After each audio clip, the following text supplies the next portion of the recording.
Hi, this is Imre Galambos, Professor of Chinese at the University of Cambridge. And this video is an advice to aspiring translators who are just beginning their careers.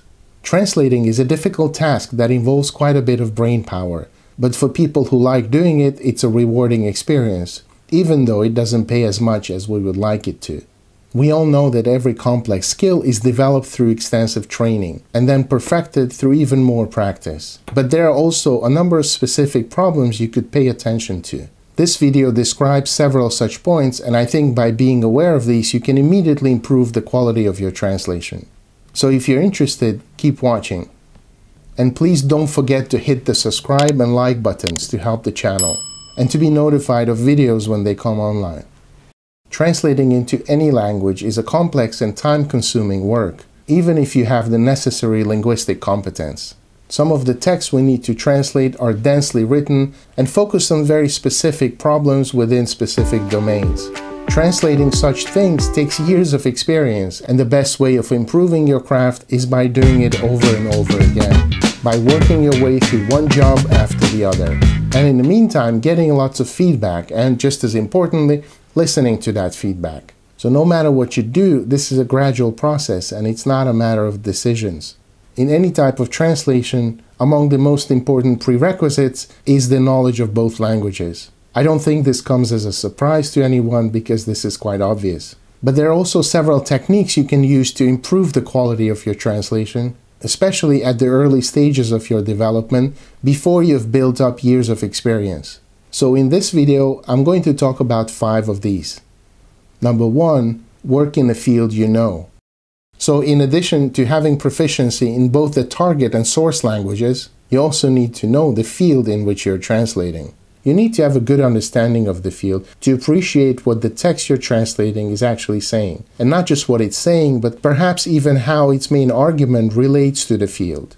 Basically speaking, you need to have a solid understanding of what your source text is saying. Because depending on your perspective, you can understand some of the statements and arguments in different ways. And you want to eliminate this kind of ambiguity. You want to adopt the same perspective the author and the readers have, and everyone else in that field for that matter. You want to be able to catch nuances such as irony, sarcasm, or arrogance, many of which are invisible to outsiders or superficial readers.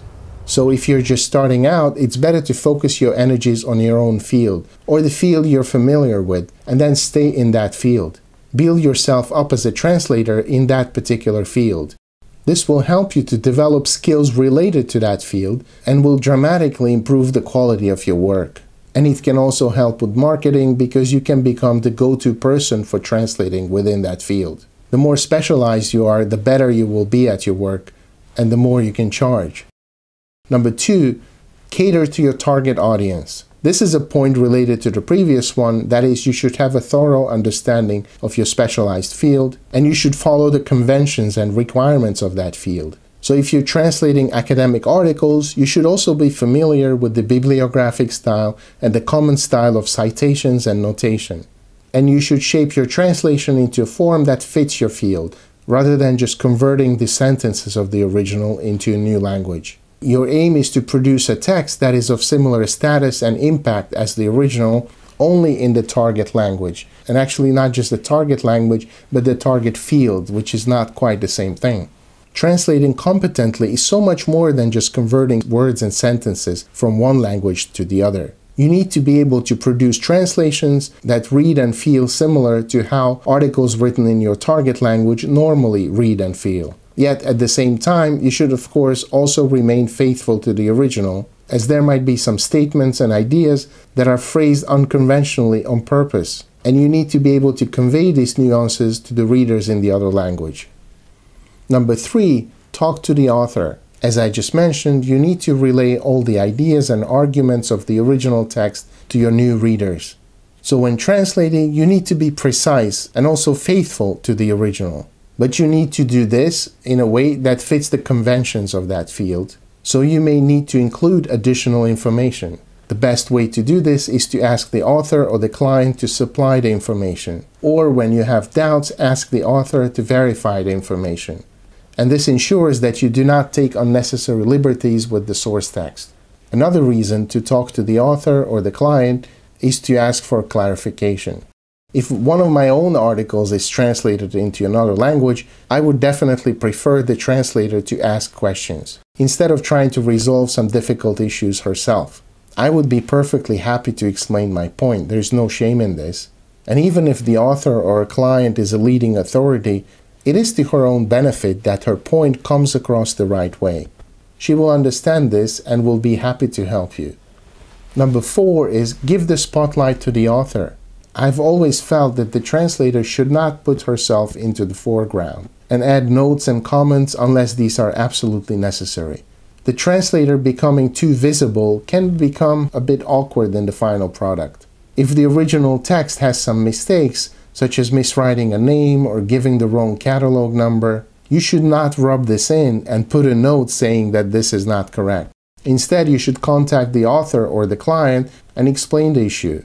And if she agrees, use the correct information. She will actually thank you for this. Of course, the original text might have a reason for writing something in a way that seems like an error to you. So this is why you should contact the client or the author. But in any case, as a translator, I prefer to remain in the background and give the spotlight to the author. I prefer the translator to be as invisible as possible. Point number 5 is don't smudge things over. This is my final point, but it's one of the most important ones. When editing and proofing other people's translations, I often come across the tendency to translate very specific statements in a generalized way, to the extent that the translated statement no longer means anything specific. With time, I learned to spot these things even when I'm only reading the translation, because these are sentences that don't really mean anything, or the meaning is so obvious that there doesn't seem to be a point in writing down something like that. And when I spot something like this and then look it up in the original text, I often find a very specific statement that was completely misunderstood by the translator.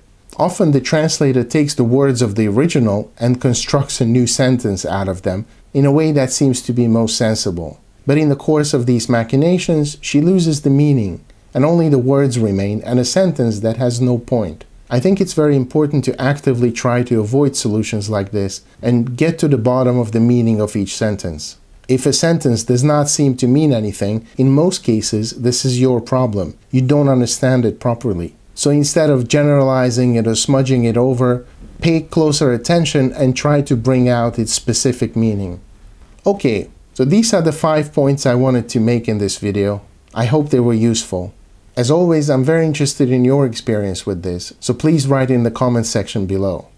Thank you for watching and see you next time.